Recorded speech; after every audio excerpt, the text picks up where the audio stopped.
അയ്യപ്പൻ്റെ സ്വർണം കവർന്ന രണ്ട് പ്രധാനപ്പെട്ട CPM നേതാക്കൾ ജയിലിലാണ്. അവരെ ഇപ്പോഴും CPM സംരക്ഷിക്കുകയും അവർക്കെതിരെ നടപടിയെടുക്കാതിരിക്കുകയും ചെയ്യുക. എന്നിട്ട് അതും മറച്ചു വയ്ക്കാൻ വേണ്ടിയിട്ടാണ് ബഹുമാനപ്പെട്ട മുഖ്യമന്ത്രി അദ്ദേഹം മുഖ്യമന്ത്രി ആയതിനു ശേഷം നടത്തിയ ഏറ്റവും നിലവാരം കുറഞ്ഞ ഒരു പത്രസമ്മേളനത്തിൽ സോണിയാഗാന്ധിയുടെ കൂടെ പോറ്റിയുടെ ഫോട്ടോ ഉണ്ടെന്നുള്ളൊരു ആരോപണം ഉന്നയിച്ചത്. ഞാൻ ചോദിക്കട്ടെ, മുഖ്യമന്ത്രിയുടെ കൂടെ ഫോട്ടോ ഉണ്ടല്ലോ, ഞങ്ങൾ മുഖ്യമന്ത്രി സ്വർണ്ണക്കൊള്ളയിലെ പ്രതിയാണെന്ന് ഞങ്ങൾ പറഞ്ഞു. ഇങ്ങനെയുള്ള ആളുകൾ പലരിടത്തും പോയിട്ട് പലരുടെയും ഫോട്ടോ ഉണ്ടാവും. അതല്ലല്ലോ ഇവിടുത്തെ വിഷയം. ഇവിടുത്തെ വിഷയം അയ്യപ്പൻ്റെ സ്വർണം കൊള്ളയടിച്ച ആളുകൾ. അത് LDF അധികാരത്തിലിരിക്കുമ്പോൾ ദേവസ്വം ബോർഡിൻ്റെ പ്രസിഡന്റുമാരായിരുന്ന രണ്ടുപേരാണ് ജയിലിൽ കിടക്കുന്നത്. ഇനിയും പല പ്രധാനപ്പെട്ട ആളുകളിലേക്കും പോകണം, വൻ ഡോക്കുകൾ ഉണ്ട് എന്ന് കോടതി തന്നെ അഭിപ്രായപ്പെട്ടിരിക്കുന്നു. ആ സ്വർണ്ണക്കൊള്ള മറച്ചു പിടിക്കാൻ വേണ്ടി ഫോട്ടോയുടെ കാര്യം പറഞ്ഞിട്ട് എന്താ കാര്യം? അവരെ കൂടെ ആരുടെയൊക്കെ ഫോട്ടോ ഉണ്ടാവും?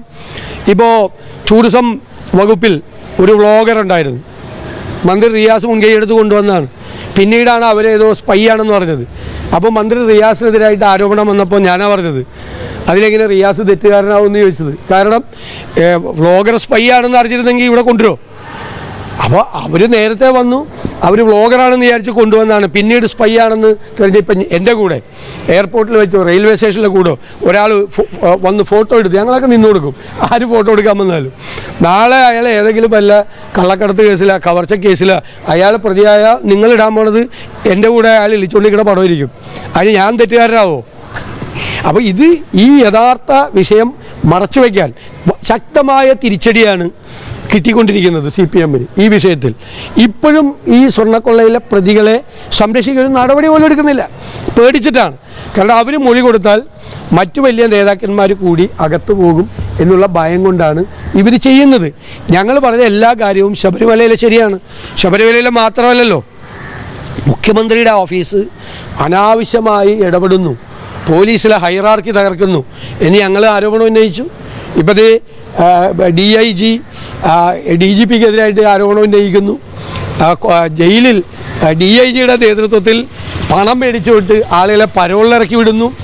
ലഹരി മരുന്ന് മാഫിയയ്ക്ക് കൂട്ടുനിൽക്കുന്നു ഉന്നത ഉദ്യോഗസ്ഥന്മാർ. ഇപ്പോൾ ആരോപണം ഉന്നയിച്ചിരിക്കുന്ന വിനോദ് കുമാറിനെതിരായി നിരവധി പരാതികൾ മുഖ്യമന്ത്രിയുടെ ഓഫീസിലുണ്ടായിട്ടും മുഖ്യമന്ത്രിയുടെ ഓഫീസ് അത് പൂഴ്ത്തിവെക്കുമായിരുന്നു. മുഖ്യമന്ത്രിയുടെ ഓഫീസുമായി നേരിട്ട് ബന്ധമുള്ള ആളായിരുന്നു വിനോദ് കുമാർ. ഒരു മാഫിയയാണ് അവിടെ നിയന്ത്രിക്കുന്നത്, പോലീസിനെ നിയന്ത്രിക്കുന്നത്. അതെല്ലാം ഇപ്പോൾ പുറത്തു വരികയാണ്. പോലീസിൽ എന്താ നടക്കുന്നത്, ജയിലിൽ എന്താ നടക്കുന്നത്? ഞങ്ങൾ നിയമസഭയിലടക്കം നിയമസഭയ്ക്കകത്തും പുറത്തും നിരവധി പ്രാവശ്യം ആരോപണം ഉന്നയിച്ചു. അവർക്ക് ചില പഞ്ചനക്ഷത്ര സൗകര്യങ്ങളാണ് വലിയ ക്രിമിനലുകൾക്ക്, കൊലക്കേസിലെ പ്രതികൾക്ക് ജയിലിൽ സൗകര്യം ഉണ്ടാക്കി കൊടുക്കുന്നത്. പിന്നെ കൂടുതൽ സമയം അവർ പുറത്താണ്, പരോളിലാണ്. ഇപ്പം എങ്ങനെയാണ് പരോൾ കിട്ടുന്നതെന്ന് ഇപ്പോൾ പുറത്തു വന്നില്ലേ? ഈ പ്രതികൾക്കടക്കമുള്ള ആളുകൾക്ക് പരോൾ കിട്ടുന്നത് എങ്ങനെയാണ്? നിയമവിരുദ്ധമായ രീതിയിലാണ്. അവർക്ക് ലഹരി മരുന്ന് വസ്തുക്കൾ എത്തിച്ചു കൊടുക്കാൻ ഒരു മാഫിയ പ്രവർത്തിക്കുന്നു. ആ മാഫിയയ്ക്ക് കൂട്ടുനിൽക്കുന്ന ഉദ്യോഗസ്ഥന്മാരെ മുഖ്യമന്ത്രിയുടെ ഓഫീസ് സംരക്ഷിക്കുന്നു. എന്താ പോലീസിൽ നടക്കുന്നത്? ഇതെല്ലാമാണ് ഞങ്ങൾ പറഞ്ഞത്. ശബരിമല സ്വർണ്ണക്കൊള്ളയെക്കുറിച്ചിട്ടാണെങ്കിലും ജയിലുകളിൽ നടക്കുന്ന സംഭവത്തെക്കുറിച്ചാണെങ്കിലും ഇതിനു മുമ്പ് പ്രതിപക്ഷം പറഞ്ഞതാണ് ശരിവെക്കുന്നത്.